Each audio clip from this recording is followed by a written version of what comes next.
Bonsoir à tous les auditeurs de vipradioonline.fr. Vous écoutez notre journal Le Débrief RVPB en direct sur Twitter et en podcast sur YouTube et sur Facebook concernant le Dakar Rallye 2021 en Arabie Saoudite. Nous sommes le jeudi 14 janvier, étape 11 entre Aloula et Yambou. Au programme du jour sur le rallye, 557 km au total, dont 46 km en liaison et un peu plus de 450 km en spécial, dont une pause de ravitaillement de 15 minutes. Et donc la spéciale était composée de 35% de sable, 46% de terre, 4% de cailloux, 12% de dunes et 3% de lacs asséchés. Donc elle était bien conçue au programme. Cette longue spéciale, qui était quand même, il faut le dire, initialement prévue de 511 km, elle fut raccourcie d'une cinquantaine de kilomètres pour raisons sécuritaires, mais voilà, donc pour éviter notamment aux camions et aux SSV de rouler dans la boue. Mais en tous les cas, cette spéciale était toutefois prévue pour l'explication décisive entre les pilotes qui pouvaient encore grignoter des places au général. Après plusieurs jours sans dunes, cette étape marque le retour du franchissement qui a pu sélectionner les experts sur plus de 100 km. Dans cet océan de sable, les minutes peuvent se perdre ou se gagner par paquet de 10. Les concurrents ont ensuite rejoint le bivouac de Yambou au bord de la mer Rouge. Voilà, alors les résultats de l'étape, je vais vous les donner. En moto, victoire pour le Britannique Sam Sunderland qui s'est imposé en 4h35 devant Quintanilla, deuxième à 2 minutes 40 et le leader du général Kevin Benavides, troisième à 6 minutes 24. Sanders est quatrième, Walkner cinquième, Ricky Brabec, le vainqueur du Dakar 2020, rappelons-le, il est sixième du jour.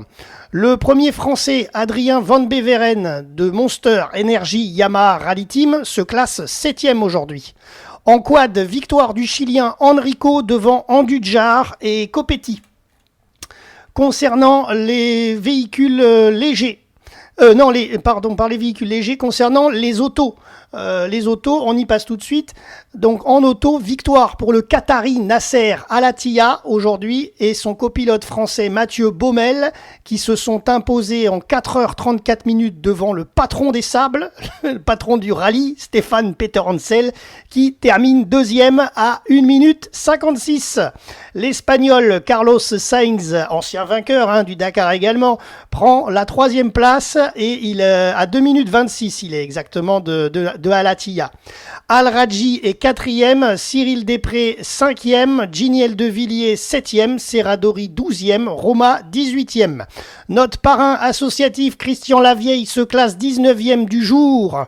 Je vous lis une partie de son compte-rendu de sa journée, compte-rendu écrit, mais je vais vous le lire un petit peu. C'est quand même intéressant d'avoir son point de vue, parce que là, on est en direct. D'habitude, on a le compte-rendu en soirée, je vous le mets en ligne sur notre page Facebook, mais là, je le laisse sous les yeux, donc je vous le lis. Christian Lavieille et Jean-Pierre Garcin, étape 11, Al-Oula, Yambou, pas des plus satisfaits.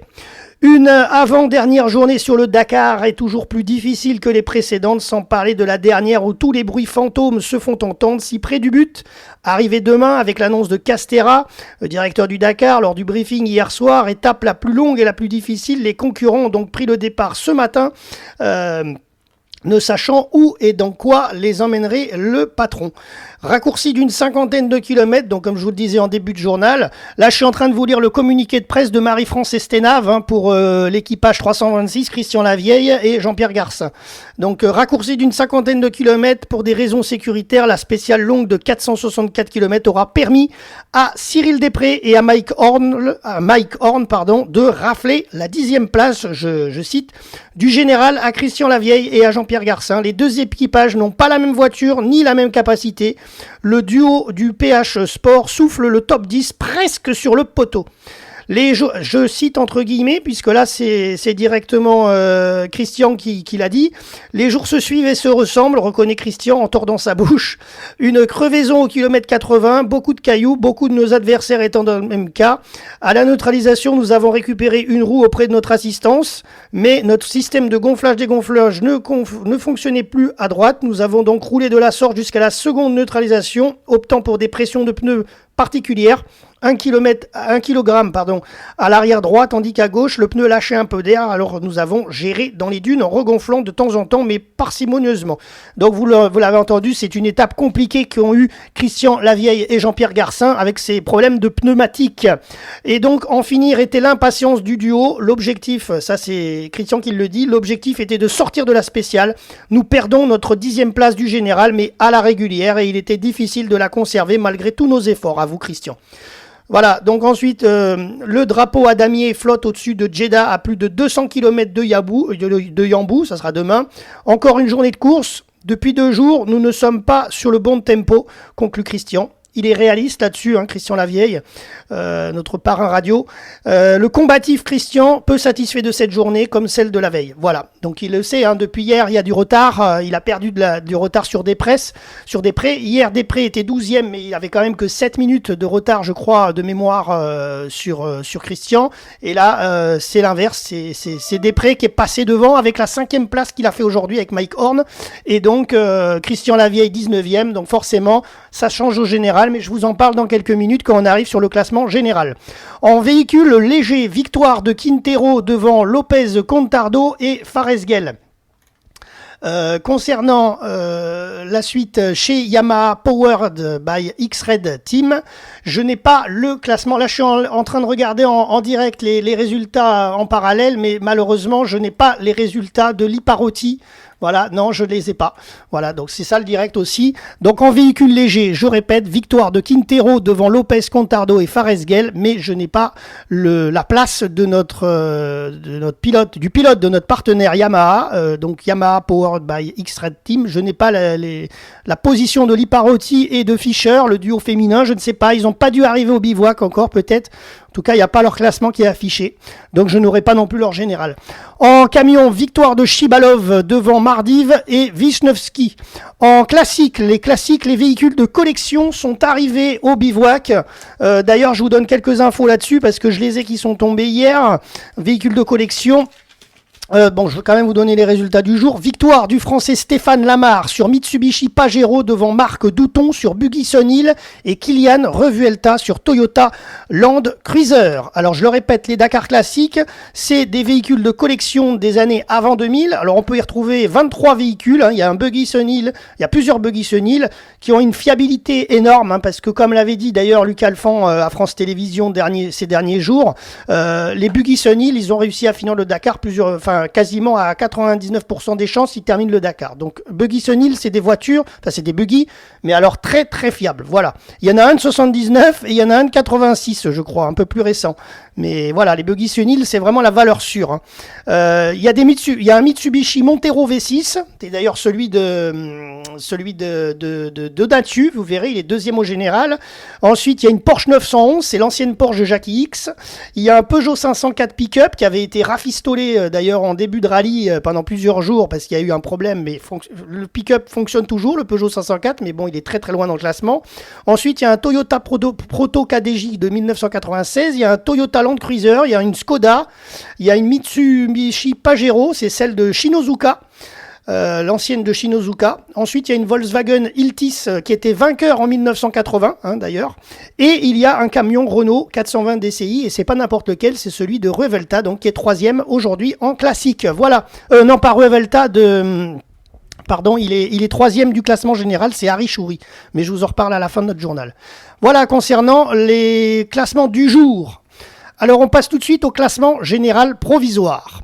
En moto, l'Argentin Kevin Benavides conserve et confirme sa place en tête du rallye avec 4 minutes 12 d'avance sur Sam Sunderland qui prend la 2e place à l'Américain Ricky Brabec, 3e à 7 minutes 13. Sanders est 4e Hawes est 5e. Hawes, c'est un pilote privé. Skyler Hawes, américain, pilote privé, 5e avec sa propre moto. Le meilleur français, c'est qui? C'est Adrien Van Beveren de Monster Energy Yamaha Rally Team. Il se classe 8e au général. Un abandon je vais y arriver. Un abandon, par contre, à noter, et pas des moindres, celui de l'Espagnol John Barreda-Bort.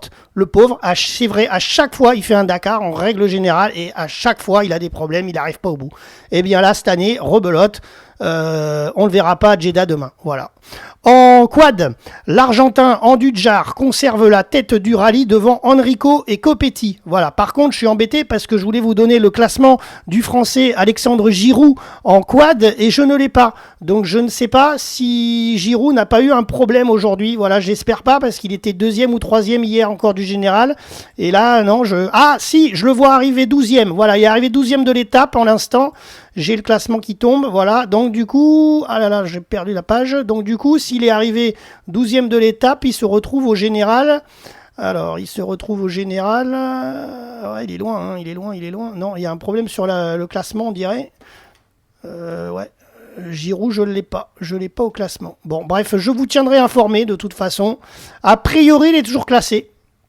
A priori, Alexandre Giroud, mais j'ai pas sa position. Voilà, donc je répète, classement général provisoire des quads. L'Argentin Andujar conserve le tête du rallye devant Enrico et Copetti. Allez, on passe aux autos. En auto, donc le duo français Stéphane Peterhansel et Édouard Boulanger sont leaders avec 15 minutes 05 d'avance sur Nasser Al-Attiyah deuxième. Donc, sauf cas problème grave, logiquement, demain, Stéphane Peterhansel va remporter son Dakar. Voilà, je vous en donnerai plus au niveau statistique parce que j'ai tout pour demain, tout qui est prêt, mais pas encore, je vous donne pas les chiffres aujourd'hui. Il n'a pas gagné. Voilà, il a gagné juste, il a conservé sa place au général. Voilà, mais c'est très bien parti pour un nouveau Dakar pour Stéphane Peterhansel. Nasser Al-Attiyah donc deuxième et Carlos Sainz est troisième du général à 1h04. Prisgonski est quatrième devant Nani Roma, cinquième. Giniel De Villiers, le Sud-Africain, est huitième. Cyril Després, Mike Horn, donc il grille la 10e place à fleur de fusil à Christian Lavieille. Grâce à cette 5e place aujourd'hui qu'ils ont pu faire, ils ont creusé l'écart et il se trouve donc Christian Lavieille et Jean-Pierre Garcin qui sont donc rétrogradés à la 11e place du classement général et tenez-vous bien avec 7 minutes d'écart, 7 minutes de rétrogradage en une journée. Donc autant vous dire que c'est, sauf cas de problème demain de Cyril Després, le classement pour Christian va pas remonter au top. Ça m'étonnerait qu'il puisse remonter au top 10. On lui souhaite, mais ça m'étonnerait. Donc voilà, ça risque d'être figé. On verra demain, mais en tout cas, Cyril Després s'est pris une bonne 10e place et je pense qu'il est bien accroché à la 10e place. Ensuite, Al-Radji 13e, Ouzio 19e et Ronan Chabot 23e.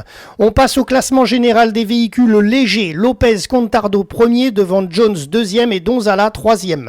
Chez Yamaha Powered by X-Red, le duo féminin Liparotti Fischer, comme je vous le disais en milieu de journal, je n'ai pas le classement parce qu'elles ne sont pas arrivées au bivouac. Donc je vous le donnerai en alerte news sur Facebook tout à l'heure à l'écrit. Je vous tiendrai informé de leur arrivée, de leur classement. Voilà, ainsi que de Alexandre Giroud éventuellement, si j'arrive à savoir aussi, je vous donnerai ça dès qu'ils seront au bivouac. Allez, on passe au camion. Classement général, pas de changement avec une domination russe. Sotnikov premier, devant Chibalov deuxième et Mardiv troisième. Voilà, et on termine le classement général provisoire avec les classiques.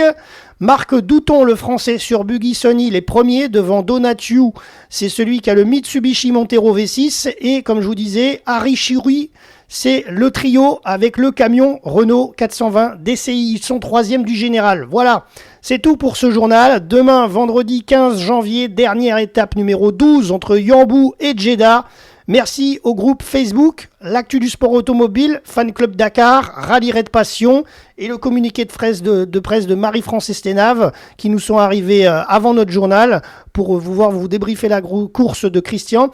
Voilà, donc merci à tous les groupes Facebook, les 3 que j'ai cités, qui partagent notre journal radio chaque jour au quotidien. Donc, et rendez-vous demain pour le dernier débrief du Dakar. C'était Jérôme pour RVPB, vipradioonline.fr, le Dakar Rallye 2021.